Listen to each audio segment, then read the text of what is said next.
Hi, this is Katie with Katie Brings a Book. I hope you brought a book because I brought several. Today we're going to talk about that scary, terrible monster, the reading slump. You know, when you just not sure you want to read, you know you like reading, you know it in your head, but you just can't seem to get there. So let's talk about some ways to break that slump. First of all, I think oftentimes it's not that we don't want to physically read. It's not that it's hard to read, it's that we don't know what book to pick. And the act of actually picking a book is what we stop. And sometimes we pick up a book and it's just not the book. And so I know for me, when I was in kind of a reading slump, the starting to use TBR cards really got me out of that slump because it made the actual act of picking a book like a game. And so I think for those of us who maybe have some anxiety over picking books, some anxiety over the actual act of I don't know what to read, and overwhelmingness over TBR, etc. At one point, I completely deleted my entire TBR, got rid of a bunch of books, and it was just too much. My anxiety was too high. And so using TBR cards, making it like a game, that can kind of take out that anxiety over the amount of books and kind of pare things down a little bit, take it back to basics, and help with kind of making picking a book like a game. So that's my first tip for getting out of your reading slump, especially if it has to do with picking a book. TBR cards. Also, my other next tip is go to your library and just walk the shelves and just randomly pick a book off a shelf.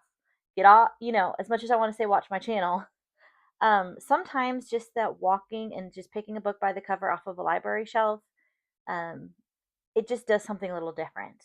So that's great. Also, TBR cards, they take a little bit of work to make, and you don't have to use ones like these. You can get them off of Etsy. You can print your own, but just the prompts, using the prompts like, um, you know, Booktop or Bookstagram. I have a bunch of different prompts. I'm happy to upload some different ones or talk through them if you'd like. But I think that for me helped my book slump and it made it more fun. The next thing is to get out of your genre. Sometimes we get stuck in these genres and these tropes and they feel a little bit redundant. And so for me, I got into a book slump because I felt like everything just felt the same. I was like, I just don't want to read the same thing again. And that's when I started into my fantasy. And I was like, this is for me totally different. And I had stuck in my head that fantasy equals romantasy, and it doesn't have to. And so sometimes getting out of that slump is saying, I'm going to try something totally different. And I'm going to go to one of my friends who knows a totally different fantasy. And I am going to try something totally out of my normal kind of world. And so I'm going to go through some slump busters today that I suggest to get out of your reading slump. And they're going to be from all different genres, except for romance, because I don't read much romance and don't own a romance book. So if you want a romance slump buster, there are lots of wonderful booktubers that have lots of romance books that they can suggest for you. But there is romance in these books. So I suggest getting out of your genre. That can really help a slump buster. Also, I suggest sometimes you just need to take a breather. Go watch something. I know we tend to be a little bit in the book world against watching TV, but I'm gonna say like I watch TV. I do. I have subscriptions and I watch TV, and I like watching TV. And sometimes when it's several days, when it's a small slump, like a few days, I just want to just watch some TV. And I do, and I give myself that freedom. Remember, this is your reading journey and nobody else's. And you don't have to read for a few days. Now, if you turn into a week, that's a slump, and it's time to maybe get a little proactive about your slump. But for a few days to just be like, I need a breather between books, that's okay. But once you get to a few days, try something. Don't let a slump turn into, I don't want to read anymore. Um, be proactive. That's my next step. Be proactive in your slumps because it's really easy for a slump to become kind of a mental block. And I think that can be something that can be a problem. And I see it as a teacher that we get into that a lot of kids get in my mindset of, I just don't like reading because I haven't read in years. Well, that's a whole other thing we need to work through. And if you get to that place where you're like, I just don't like reading anymore, well, then we need to address that. That's a whole different topic. I just don't like reading anymore is a different topic. So let's talk about some slump busters, some books that I suggest that either got me out of slumps or I think would be really good. One of the things I do for people in my like person to person in real life is suggest books. And these are some books that I suggest when someone comes to me and is like, I'm in a slump or I don't know what to pick next. These are kind of some of my go tos, and I'll tell you what kind of person I would suggest them to and maybe what kind of slump they're in. So the first one, this made its round in the book world a few years ago, and it is The Unmaking of June Farrow by Adrienne Young. We also did this in book club, in my in-person book club. It is somewhat like you love it or hate this book. It is super genre building, magical realism, time travel, romance, historical fiction. But I think the genre bending is what makes it good for a reading slump. Because if you know that you liked a particular type of genre, sometimes that genre building helps you to kind of break out of that slump. And I think that this would be good for that person that maybe was stuck in a genre, but wants something totally different. And I think that does this for me. Okay, the next one is historical fiction thriller. If you want to really cheer somebody on, maybe you are in a time in your life when things just really seem hard, when the world seems hard, and you need somebody to cheer for. The Frozen River by Ariel Lawhon. I I needed I read this when I was going through a lot, and I needed somebody to cheer for. And that's what I suggest this book for. Some when you need a woman to cheer for and you need somebody to say the world is hard, but somebody is stronger. So when you need some strength, when you need to pull on somebody's strength, it's thrilling. It's got a lot of like there's a lot of fat. It's the pace is good.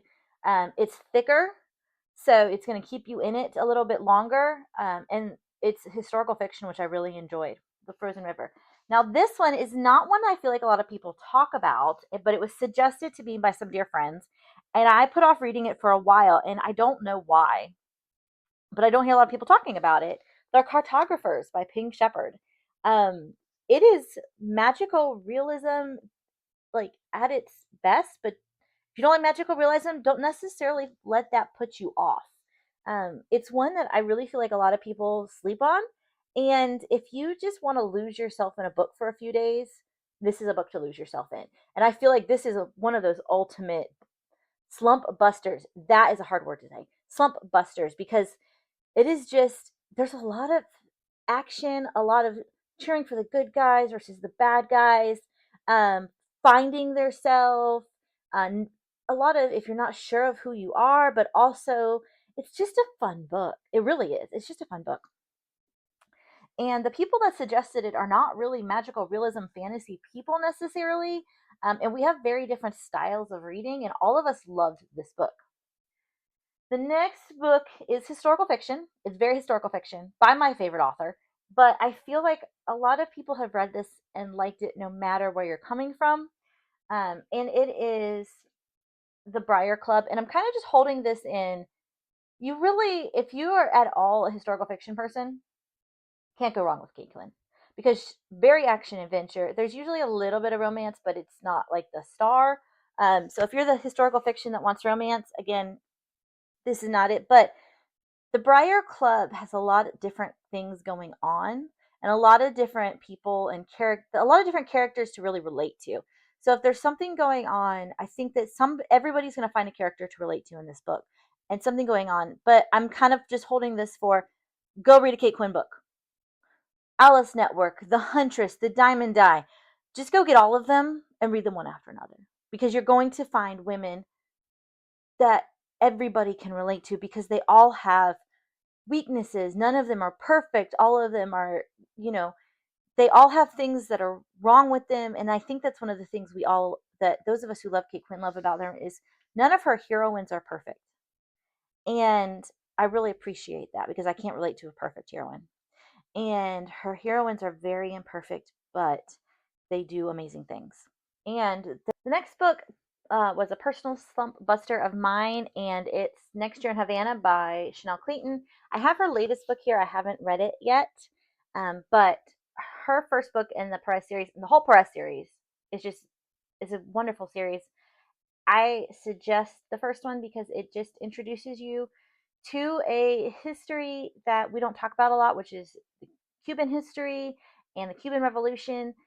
And we don't talk about it from the Cuban side very often, but there's romance and there's action and there's adventure. And I just think that this series, they're short books, which are great when you're trying to get out of this slump. And I think that with all of these things combined, they make it a beautiful book. The next in the series that I'm going to talk about is a beautiful book that celebrates reading and why we read. And it also has celebration of the human spirit. It has grief. It talks about grief and caring for a loved one who's mentally ill and wanting to overcome your circumstances and trauma. But it just reads in such a human spirit, beautiful way. The Reading List by Sarah Nisha Adams. I suggest this to my friends all the time. I've literally thrust it in my friends' hands and said, "You must read this. Go now." And I know I've talked about it in this like very kind of surreal way. It's just a beautiful book and I love it. And it just reminds me when I needed it of the power of books. The next book is Lock Every Door. And this thriller by Riley Sager, this is my favorite Riley Sager book. Riley Sager's an automatic read. He's one of my favorite thriller authors. There's been a couple misses that I've not loved from him, but this is my favorite. Um, the characters are not my favorite people. And I'm okay with that in a thriller because I think that it helps to kind of move the plot along personally. And in this book, I think especially. And I think the plot is very interesting in this book. And it's not something you would expect.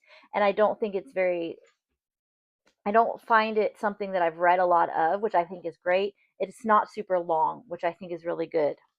The next one is the first like fantasy book I read outside of say like your traditional Fourth Wing, which we can talk about may or may not be fantasy.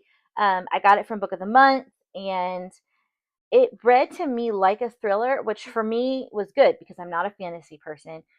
Some people say it's romantasy. I felt for me was not the focus of what I was reading. I enjoyed the adventure and I enjoyed the female main character. I enjoyed the mystery part of it, and it was Heartless Hunter, and then the sequel, Rebel Witches. I highly suggest this if you just want to get wrapped up in this world. Um, I enjoy it. I think Heartless Hunters is a great place to get wrapped up in. It was an escape book for me, and I think it was just a beautiful escape fantasy book where there's a mystery involved and you don't know what's going to happen. There is romance in it for those of you who like romance. And I think that even though I am not a super fantasy person, this book just did show me that there is some fantasy out there for me. So even if you're not a fantasy person, that would be a reading slump book.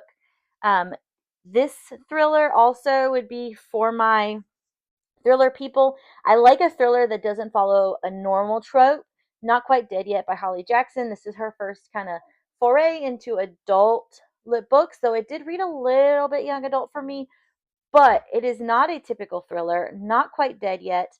It is not typical, and I felt like it was completely could not put it down. Thoroughly enjoyed it.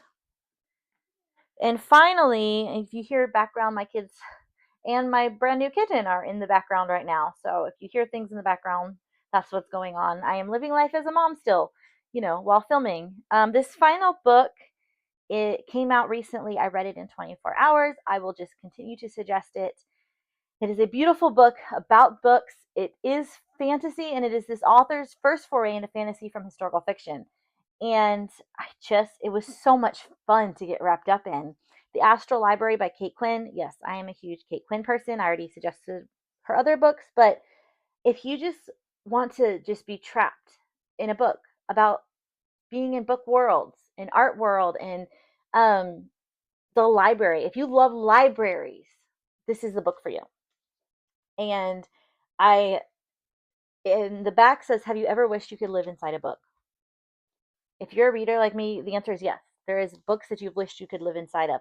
And if you've ever loved classics and literature and books, this is a great not typical fantasy, not typical book. just to fully escape your world into. And so I think that this is a really great, just total different slump busting book. So I hope that maybe if you're in the middle of a reading slump, or in the future, come back to this video if you're in the reading slump. Maybe these will give you some ideas. Again, if you hear all that, it's the new kitten. Um, if you're in the middle of a reading slump, hopefully some of these maybe help you. What are some books that got you out of a reading slump? Any tips what to do when you're in a reading slump? Love to hear it. Comment below, like and subscribe to get more videos. Great, and remember to always bring a book.